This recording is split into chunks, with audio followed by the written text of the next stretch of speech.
हम लोग बच्चों अगले पार्ट पर आ गए हैं और इस पार्ट में हम लोग देखेंगे एंगल बिटवीन टू सर्कल्स। देखो हम लोगों ने देखा कि दो कर्व के बीच का एंगल कैसे निकालते हैं, ठीक है। अब एक्चुअली सर्कल भी तो एक प्रकार का कर्व है, तो अगर हमें दो सर्कल के बीच का एंगल निकालना हो तो हम सेम मेथड यूज कर सकते हैं।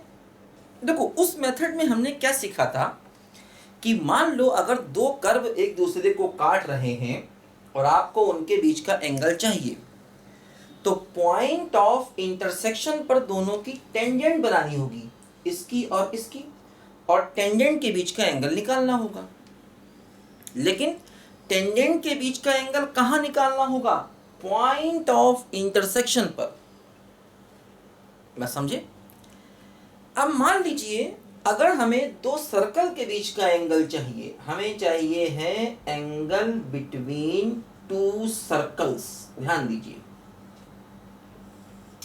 अगर हमें दो सर्कल्स के बीच का एंगल चाहिए तो इसका मतलब दो सर्कल एक दूसरे को काटने चाहिए।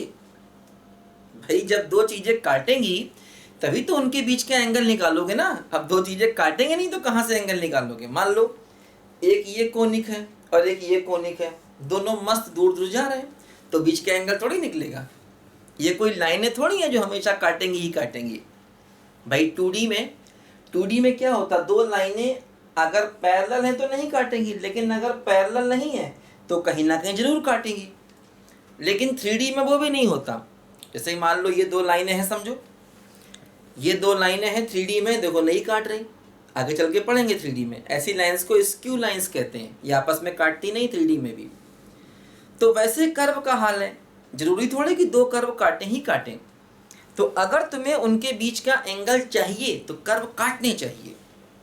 तो अगर हमें सर्कल के बीच का एंगल चाहिए तो सर्कल एक दूसरे को काटने चाहिए। अब दूसरी बात ये आई कि भाई सर्कल एक दूसरे को काटेंगे कब? कब दो सर्कल एक दूसरे को काटेंगे, है ना। आखिर कैसे मालूम करेंगे कि दो सर्कल एक दूसरे को काट रहे हैं कि नहीं काट रहे हैं? देखो ये छोटा सा कॉन्सेप्ट हम पहले समझ लें कि आखिर सर्कल एक दूसरे को कब काटेंगे। देखो क्या होता है बच्चों, मान लीजिए मैंने ये दो सर्कल बनाए, दोनों सर्कल दूर दूर है, एक दूसरे से मतलब नहीं, बहुत दूर दूर। तो क्या हो रहा है, मान लो इसका सेंटर C1, इसका सेंटर C2। मान लो इसका रेडियस है R1 और इसका रेडियस है R2। तो अगर हम सेंटर्स के बीच की डिस्टेंस निकालें C1 C2, तो ये डिस्टेंस ग्रेटर होगी R1 प्लस R2 से। तो ऐसे केस में सर्कल एक दूसरे को नहीं काटेंगे। बताओ बताओ। अरे भाई ये C1 ये C1 C2 डिस्टेंस निकालोगे, ये R1 ये R2, तो C1 C2 R1 plus R2 से ज्यादा होगी ना, निकाल सकते हैं। भाई इसका सेंटर मालूम होगा, इसका सेंटर मालूम होगा, तो दोनों सेंटर के बीच की डिस्टेंस निकल आएगी। अरे डिस्टेंस बिटवीन 2 पॉइंट्स यार, इसका भी रेडियस मालूम होगा, इसका भी रेडियस मालूम होगा। तो अगर ऐसा हुआ तो सर्कल एक दूसरे को कभी नहीं काटेंगे, दूर से नमस्कार करके निकल जाएंगे। अगर मान लो ऐसा हो जाए दोनों सर्कल एक दूसरे को एक्सटर्नल टच कर जाए, टच, एक्सटर्नल टच, तो क्या होगा? मान लो ये सेंटर C1 ये सेंटर C2, अब क्या होगा? अब देखो जो C1 C2 होगा ना वो R1 प्लस R2 के बराबर होगा। समझ लो बात को, सेंटर के बीच की डिस्टेंस रेडियस के सम के बराबर होगी, तो टच करेंगे, टच, एक्सटर्नल टच। अच्छा मान लो ऐसा हो जाए कि दो सर्कल एक दूसरे को काट जाएं, तो क्या होगा? ये C1 ये C2, अब क्या होगा बोलो? अब C1 C2 R1 plus R2 से लेस हो जाएगा, लेकिन लेकिन लेकिन लेकिन ध्यान देना, ग्रेटर होना चाहिए R1 माइनस R2 के मॉड से। ये बहुत इंपॉर्टेंट बात है, लोग ये बात भूल जाते हैं और गलती कर जाते हैं। ये हुआ दो सर्कल के इंटरसेक्शन की कंडीशन। C1 C2 मतलब सेंटर के बीच की डिस्टेंस रेडियस के सम से छोटी होगी लेकिन डिफरेंस से ज्यादा होगी। देखो मॉड क्यों लगाया? मॉड का मतलब दोनों का डिफरेंस, पता नहीं R1 R2 में कौन बड़ा हो तो उनका डिफरेंस लो, मतलब मॉड, मतलब उसके अंतर की पॉजिटिव वैल्यू हमको लेनी है, समझो बात को। ये कंडीशन हो गई दो सर्कल के काटने की, काटेंगे मतलब दो पॉइंट पर काटेंगे जो हमें चाहिए। अगर हमें एंगल निकालना है तो सर्कल को काटना चाहिए, समझो। चौथा, मान लो सर्कल अगर इंटरनल टच करें, इंटरनल टच करें लेकिन इंटरनल, ये मान लो C1 है और ये C2, अब क्या होगा समझो। अब C1 C2 जो है वो R1 माइनस R2 के मॉड के बराबर होगा। देखो ध्यान दो, सेंटर के जो बीच का डिस्टेंस है वो रेडियाई के डिफरेंस के बराबर होगा। इसीलिए देखो ये कंडीशन आई है कि अगर काटना चाहते हैं तो C1 C2 इससे बड़ा होना चाहिए, क्योंकि अगर C1 C2 इसके बराबर हो गया ना तो टच कर जाएंगे, अंदर टच। देखो समझो, ये C1 C2 ये पूरा क्या होगा R1, भाई यहां से यहां तक की डिस्टेंस क्या होगी R1, और ये डिस्टेंस क्या होगी R2। तो C1 C2 कितना हो गया R1 माइनस R2 के बराबर हो गया। बहुत सिंपल है, दिख रहा है क्लियर? अरे क्लियर दिख रहा है यार। यहां से यहां तक की डिस्टेंस R1 और ये कितनी हो गई R2, तो R1 माइनस R2 करेंगे तो मिल जाएगा। बात समझे? अच्छा एक और पॉइंट लास्ट में, अगर मान लो ऐसा हो जाए कि एक सर्कल के अंदर दूसरा सर्कल पहुंच जाए, ऐसा हो जाए, मान लो ये मान लो C1 है और ये मान लो C2 है ना, सेंटर्स। तो अब क्या होगा, अब ये जो हमारा C1 C2 आएगा ना, C1 C2, ठीक है, ये C1 C2 हो जाएगा less than mod of R1 minus R2। तो ऐसे केस में एक सर्कल दूसरे के अंदर पहुंच जाएगा, सेंटर के बीच की डिस्टेंस उनके रेडियाई के डिफरेंस से कम हो जाएगी। समझो बात को ध्यान से, है ना। तो दो सर्कल में 5 चीजें पॉसिबल हैं। सर्कल दूर से नमस्कार करके निकल जाएंगे, नमस्कार करते हैं और निकल गए, यहां पर हाथ मिलाया, दरवाजे पे खड़े होकर चले गए, यहां पर एक दूसरे के अंदर बैठ के चाय पी, है ना, और यहां पर एक दूसरे घर में रहने ही लग गए, है ना, एक दूसरे घर में रहने लग गए, रोज मिलते भी हैं। और यहां पर एक दूसरे घर में रहते हैं लेकिन मिलते नहीं, मतलब एक ही घर में रह रहे हैं लेकिन बातचीत नहीं है गुरु, तनातनी हो गई आपस में, जैसे जैसे जैसे ना ना ना, तुम्हारे साथ ऐसा कभी नहीं होता है। तुम दो भाई आपस में मिलके रहते हो, हमेशा बात भी करते हो, है ना, कोई लड़ाई झगड़ा नहीं होता भाइयों के बीच ना, भाई बहन के बीच होता है पंगा, होता है पंगा, भाई बहन के बीच में नहीं होता ना, प्यार से रहते हो तुम लोग, ऐसा ऐसा करते हो ना, घर में रहते भी हो और प्यार से मिलते भी हो। समझ गए, ठीक है ना। तो दो सर्कल में अगर हम चाहते हैं सर्कल काटें तो ये कंडीशन सबसे इंपॉर्टेंट, तीसरी सर्कल के काटने की कंडीशन, तभी हम सर्कल के बीच का एंगल निकाल पाएंगे। समझो ध्यान से, लिखो जल्दी लिखो इसको फटाफट। सत्यम शिवम सुंदरम, सत्यम शिवम सुंदरम, ईश्वर सत्य है, सत्य ही शिव है, शिव ही सुंदर है, सत्यम शिवम सुंदर। देखो ध्यान दो बच्चों, मान लीजिए दो सर्कल एक दूसरे को काट रहे हैं, अब हम इनके बीच का एंगल निकालना चाहते हैं। क्या निकालना चाहते हैं? एंगल। देखो एक बात और समझो, मान लो कोई सर्कल है, आपने किसी पॉइंट पर एक टेंजेंट बनाया, बढ़िया सा आपने झन्नाटेदार एक टेंजेंट बनाया किसी पॉइंट पर, टनटनाता हुआ टेंजेंट, है ना, टेंजेंट टनटनाता हुआ।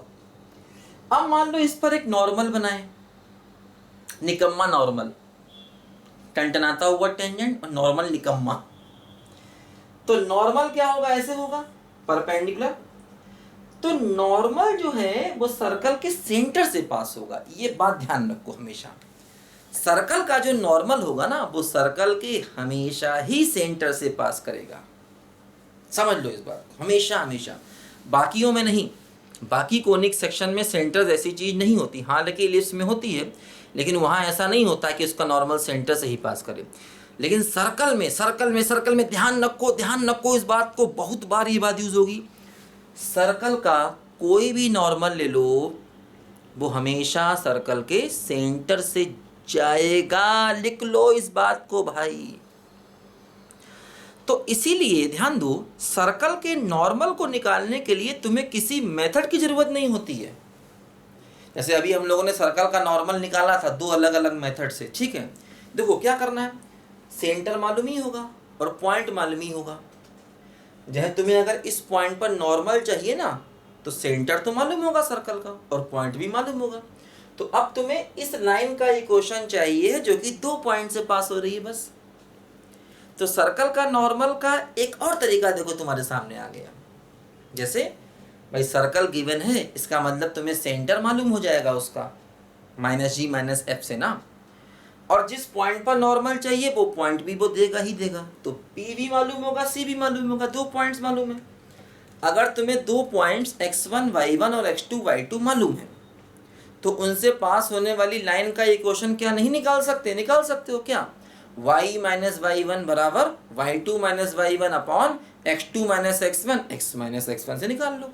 तो ये सर्कल के नॉर्मल को निकालने का एक और तरीका तुम्हारे पास आ गया। बहुत आसान, सबसे आसान तरीका यही हो गया। हालांकि पिछले वीडियो मैंने बताया था कि सर्कल का नॉर्मल 2 अलग अलग तरीकों से कैसे नहीं। सर्कल का क्या वो जो मेथड मैंने बताया था ना, वो सारे कोनिक सेक्शन और सारे कर्व के लिए ठीक था, लेकिन स्पेशली सर्कल में ये एक और मेथड नॉर्मल निकालने का निकल आया, लेकिन ये केवल सर्कल में लगेगा, ठीक। अच्छा, तो अब हमें मान लो इन 2 सर्कल के बीच का एंगल चाहिए, तो क्या करना होगा? सर्कल काट रहे हैं, d/dx चाहिए। d/dx कहाँ चाहिए? पॉइंट ऑफ इंटरसेक्शन पर चाहिए। इसका मतलब सबसे पहले हमें निकालना होगा पॉइंट ऑफ इंटरसेक्शन। मान लो ये फर्स्ट सर्कल है और ये सेकंड सर्कल है। मान लो फर्स्ट का इक्वेशन ये है, x² + y² + 2g1x 2f1y + c1 = 0। और मान लो सेकंड का इक्वेशन ये है, x² + y² 2g2x 2f2y + c2 = 0। मान लो दोनों का अलग अलग इक्वेशन अपने को दिया गया, ठीक है। अब देखो जरा समझो ध्यान से, अगर हम इनका पॉइंट ऑफ इंटरसेक्शन निकालना चाहें तो बड़ा मुश्किल काम है, दोनों सर्कल को सॉल्व करना पड़ेगा। क्योंकि जब तक पॉइंट ऑफ इंटरसेक्शन नहीं निकालोगे, d/dx निकालोगे कहां पर भाई? d/dx में देखा था ना हमने, मेथड बताया था, उसमें वो पॉइंट रखना पड़ता है। जिस पॉइंट पर आपको टेंजेंट चाहिए ना, वो पॉइंट रखना पड़ता है, तब वो d/dx आपको टेंजेंट का स्लोप बताता है ना। d/dx उस पॉइंट पर निकालना होता है ना। और अगर हमें टेंजेंट के बीच का एंगल चाहिए तो वो पॉइंट निकालना पड़ेगा पहले। तो पॉइंट ऑफ इंटरसेक्शन निकालना यहां पर बहुत मुश्किल काम हो जाएगा। सर्कल निकल आएगा ना, कि सर्कल को माइनस करो, फिर एक्स वाई की वैल्यू आएगी, फिर एक में पुट करो। तो इसलिए देखो सर्कल के केस में वो जो मेथड था वो अब हम नहीं लगाएंगे, क्योंकि वो लगाएंगे तो मेथड काफ़ी लंबा चला जाएगा। भाई आपको पॉइंट ऑफ इंटरसेक्शन निकालना, फिर इसका d/dx निकालना, तो इसका स्लोप मिलेगा टेंजेंट का। इस सर्कल का d/dx निकालोगे तो इस सर्कल की टेंजेंट का स्लोप मिलेगा, है ना। तो इसको डिफरेंशिएट करना पड़ेगा, तो इसका m1 मिलेगा टेंजेंट का स्लोप। इसको डिफरेंशिएट करना पड़ेगा, इसका m2 मिलेगा टेंजेंट का स्लोप। फिर m1 m2 मिलेगा, फिर tan थीटा का फार्मूला यूज करोगे, mod of m1 - m2 / 1 + m1 m2। बहुत लंबा जाएगा। देखो ध्यान दो, मैंने क्या बताया था कि 2 कर्व के बीच का एंगल, यानी कि उनकी टेंजेंट के बीच का एंगल या उनके नॉर्मल के बीच का एंगल। तो सर्कल के केस में हम क्या करते हैं, केवल सर्कल में हम उनके नॉर्मल के बीच का एंगल निकाल लेते हैं,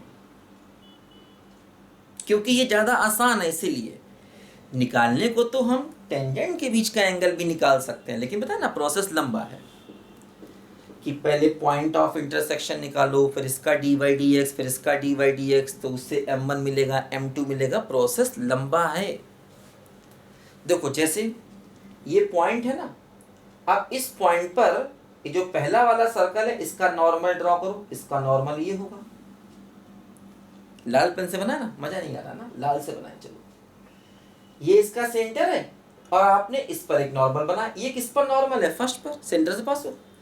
सेकंड का नॉर्मल देखो, ये सेंटर से पास होगा, ये सेकंड का नॉर्मल हो गया। भाई नॉर्मल सर्कल का हमेशा उसके सेंटर से जाता है। तो ये क्या है? पहले सर्कल का नॉर्मल।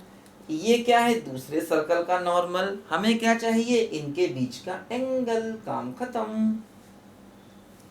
भाई एंगल बिटवीन टू कर्व में आप टेंजेंट के बीच का एंगल भी निकाल सकते हैं और नॉर्मल के बीच का एंगल भी निकाल सकते हैं। तो हम यहां पर नॉर्मल के बीच का एंगल निकाले ले रहे हैं, है ना।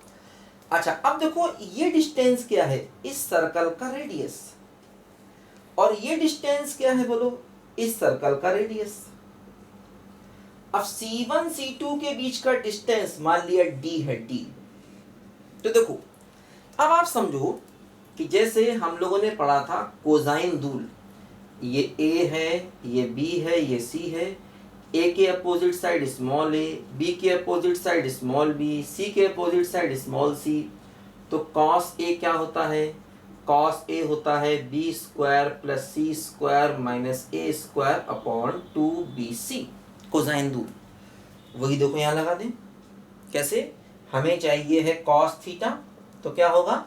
r1 का स्क्वायर प्लस r2 का स्क्वायर माइनस d का square upon 2r1 r2। r1 मालूम होगा ना? r1 मतलब सर्कल का रेडियस यार, r2 मतलब दूसरे का, d मतलब सेंटर के बीच की डिस्टेंस भाई। और d तो निकाल लोगे ना, इसका सेंटर मालूम है, इसका सेंटर मालूम है, तो बीच की डिस्टेंस हमारा छोटा भाई भी निकाल लेगा कि नहीं। तो बस इससे हमें क्या मिल जाएगा? cos थीटा मतलब दोनों नॉर्मल के बीच का एंगल। और यही तो एंगल बिटवीन सर्कल होगा ना। अरे भाई बोलो, थीटा क्या है? एंगल बिटवीन नॉर्मल्स, या ऐसा कह दें क्या, एंगल बिटवीन सर्कल्स। एक ही बात है। नॉर्मल के बीच का एंगल मतलब दोनों सर्कल्स के बीच का एंगल। बस समझे। तो जब भी कभी हमें दो सर्कल के बीच का एंगल निकालना हो तो इसको फार्मूला मान के रटो नहीं यार, हर चीज याद नहीं कर सकते तुम लोग। याद करने सर फार्मूला बता दो, याद करने। अरे कैसे बच्चे हो यार, फार्मूला याद कर लोगे? क्यों याद करोगे जब यहाँ समझ में आ रही चीजें? आसान है। R1 R2 D थीटा निकालना है, कोसाइन रूल तुम्हें याद ही होगा, नहीं याद है उसको याद करो, ये कई जगह काम आएगा। बात समझे। तो इससे हमको मिलता है दो सर्कल्स के बीच का एंगल, जो कि हम निकाल सकते हैं। बोलो, अरे R1 रखो, R2 रखो, D रखो और फार्मूले में वैल्यू पुट करो तो cos थीटा आ जाएगा। बस अरे मतलब थीटा आ जाएगा, चाहे cos आए, चाहे साइन आए, चाहे tan आए, आएगा तो थीटा ना भाई। tan थीटा से भी क्या होता, तुम थीटा निकाल लेते हो, ऐसे cos थीटा से भी थीटा आ जाएगा, है ना। cos थीटा आ गया तो थीटा बराबर क्या हो जाएगा? cos inverse of this. बस एंगल आ गया। एंगल किसी फॉर्म में निकले भाई, इस एंगल साइन इनवर्स की फॉर्म में निकले, tan इनवर्स की फॉर्म में निकले, cos इनवर्स की फॉर्म में निकले, क्या फर्क पड़ता है यार? एंगल तो एंगल है भाई। लिखो जल्दी लिखो, फटाफट लिखो, फास्ट फास्ट फास्ट लिखो।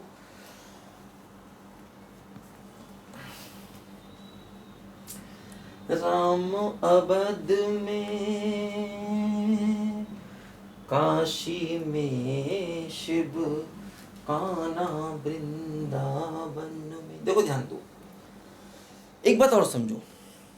अगर कभी भी दो कर्व के बीच का एंगल 90 हो जाए, जैसे मान लो ये इसका टेंजेंट, ये इसका टेंजेंट, और ये एंगल 90 हो जाए, तो ऐसे कर्व को ऑर्थोगोनल कर्व कहते हैं। परपेंडिकुलर नहीं, जैसे लाइंस में परपेंडिकुलर शब्द का यूज करते हैं। दो लाइंस के बीच का एंगल 90 मतलब लाइंस आर परपेंडिकुलर। अगर दो कर्व के बीच का angle 90, if angle between curves is equal to 90 degree, then they are called orthogonal curves। ठीक है, अगर कर्व के बीच का एंगल 90 हो जाए तो ऐसे कर्व को कहते हैं ऑर्थोगोनल कर्व। अब मान लो अगर सर्कल के बीच का एंगल 90 हो जाए तो ऑर्थोगोनल सर्कल। अरे इसमें कौन सी बात है यार, मान लो थीटा को मैं 90 कर दूं तो उसको कहेंगे ऑर्थोगोनल सर्कल। समझे? तो देखो यहीं से क्या होगा कि अगर मैं थीटा को 90 कर दूं तो ये क्या हो जाएंगे, ये हो जाएंगे ऑर्थोगोनल सर्कल्स। और थीटा को 90 करेंगे तो cos 90 कितना होगा, 0। ये सब क्रॉस मल्टीप्लाई होकर 0, तो क्या बचेगा, बचेगा 0 बराबर r1 square plus r2 square minus D square. तो ये क्या आ गई, ये कंडीशन आ गई सर्कल्स के ऑर्थोगोनल होने की। अरे भाई ये कुछ नहीं, वही पाइथागोरस थ्योरम है। सोचो अगर मैं इस एंगल को 90 का कर दूंगा तो पाइथागोरस थ्योरम क्या कहेगी, r1 square plus r2 square बराबर टी स्क्वायर। देखो वही है, पाइथागोरस थ्योरम ही तो है ना ये। बोलो बोलो। तो ये क्या हो गया, सर्कल के ऑर्थोगोनल होने की कंडीशन हो गई। बहुत सिंपल है, ठीक है। देखो जैसे ये जो सर्कल है पहला वाला, इसका सेंटर क्या होगा, -g1 माइनस f1। इसका रेडियस क्या होगा, √g1 square plus f1 square minus c1। दूसरा सर्कल देखो जो है, दूसरा देखो जो सर्कल है, इसका सेंटर क्या हो गया, इसका सेंटर हो गया -g2 माइनस f2। और इसका रेडियस क्या हो गया, √g2 square f2 square minus c2। अब देखो इसमें हम लोग सारी वैल्यू रखें, किसमें, इस वाले रिलेशन में।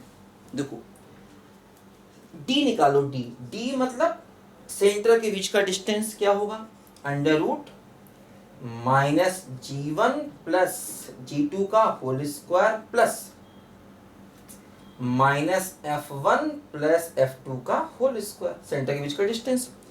ये सारी वैल्यू इसमें रखो। किसमें रखोगे बोलो, किसमें रखोगे, r1 square plus r2 square बराबर डी स्क्वायर। देखो r1 का स्क्वायर क्या हो गया, g1 square f1 square c1।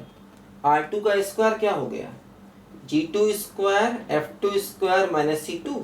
देखो डी स्क्वायर, इसका स्क्वायर करो तो क्या होगा बोलो, -g1 प्लस g2 का whole square minus f1 plus f2 का होल स्क्वायर, है ना। तो देखो ये हमने r1 r2 d को रख दिया। अब इसको सिंप्लीफाई कर लो। अरे स्क्वायर स्क्वायर खोल दो यार, सिंप्लीफाई हो जाएगा। करो करो सिंप्लीफाई, जल्दी लिखो, इसको लिखो, फटाफट लिखो। तो मतलब यहीं से हम सर्कल के ऑर्थोगोनल होने की कंडीशन भी निकाल सकते हैं, एंगल बिटवीन टू सर्कल भी निकाल सकते हैं, और सर्कल के ऑर्थोगोनल होने की कंडीशन भी निकाल सकते हैं। एक पंथ दो काज, kill two words with a stone. देखा, सर को भी अंग्रेजी आती है क्योंकि सर अंग्रेजों के जमाने के टीचर हैं। लिखो जल्दी लिखो, फास्ट फास्ट लिख लिया करो, पॉज करके लिखा करो, ठीक है। देखो इसको सिंप्लीफाई कर देते हैं। सत्यम शिवम सुंदरम, हाँ देखो समझो फटाफट।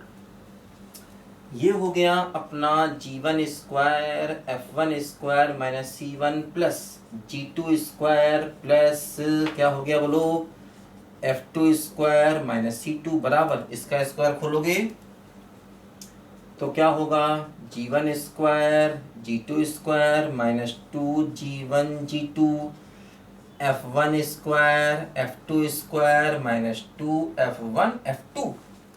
समझ गए, g1 स्क्वायर गया, f1 स्क्वायर गया, g2 स्क्वायर गया, f2 स्क्वायर गया। तो क्या बच गया, देखो बच गया -c1 - c2 बराबर -2 g1 g2 plus f1 f2 minus minus cancel. तो देखो यहां से आ गया 2 ब्रैकेट में g1 g2 plus f1 f2 बराबर c1 प्लस c2। तो बच्चों इसको भी बहुत से लोग याद करते हैं, ये किस बात की कंडीशन है? ऑर्थोगोनल सर्कल की कंडीशन है। मतलब अगर दो सर्कल ऑर्थोगोनल हैं तो ये भी एक कंडीशन है। बहुत से लोग इसको याद करते हैं, रट्टू तोता की तरह रट्टे रट्टू तोता, ये सब पुराने कॉन्सेप्ट है। रट्टू तोता रट्टू तोता क्यों कहते हैं? रट्टू कौवा क्यों नहीं कहते? क्योंकि तोता बोलना जानता है। कभी तोता पाला है? मेरे घर में था बचपन में तोता, खूब बोलता था, मजेदार तोता था, है ना। पर दुख लगा, उसे उड़ा दिया कि नहीं यार, पिंजड़े में बंद करना ठीक नहीं पंछियों को। फिर बच्चे जब छोटे हुए, मेरे बच्चे मतलब, तो वो जिद करने लगे कि पापा पापा चिड़िया लाओ। तो मैं उनके लिए फिर एक बार तोता लेके आया खरीद के मार्केट से, पिंजरे में। बड़ा अच्छा तोता था, रंग बिरंगी हरा लाल पीले रंग का तोता था। फिर दुख लगा कि नहीं यार, तोते को बंद करना ठीक नहीं, उड़ा दिया उनको फिर से, है ना। अब खैर बच्चे बड़े हो गए, तोता की मांग नहीं करते हैं, अब तो वो बड़ी बड़ी चीज़ों की मांग करते हैं। चलो खैर, तो कई लोग इसको याद करते हैं, मैं सलाह नहीं दूंगा। अब याद करना चाहे तो कर सकते हो यार, अच्छी बात है। अदरवाइज इससे अच्छा तो वो याद रखो कि r1² + r2² बराबर d², जिससे ये आई है। और याद करना हो तो भैया कर लो, मैं रोकूंगा नहीं। किताबों में हर जगह लिखा होता है इसको याद कर लो, तो कर लो भैया यार। तो सर्कल के ऑर्थोगोनल, अच्छा ये ध्यान रखना, कॉन्सेप्ट इंपॉर्टेंट है ये, ऑर्थोगोनल सर्कल्स, इस पर क्वेश्चन आते हैं कई बार, है ना। कॉन्सेप्ट इंपॉर्टेंट है, अच्छा कॉन्सेप्ट है ये, ठीक है बच्चों। तो इस वीडियो में हमने एंगल बिटवीन टू सर्कल्स और ऑर्थोगोनल सर्कल के बारे में देखा। अगले वीडियो में और हम बढ़िया बढ़िया बातें पढ़ेंगे। तब तक के लिए बाय बाय।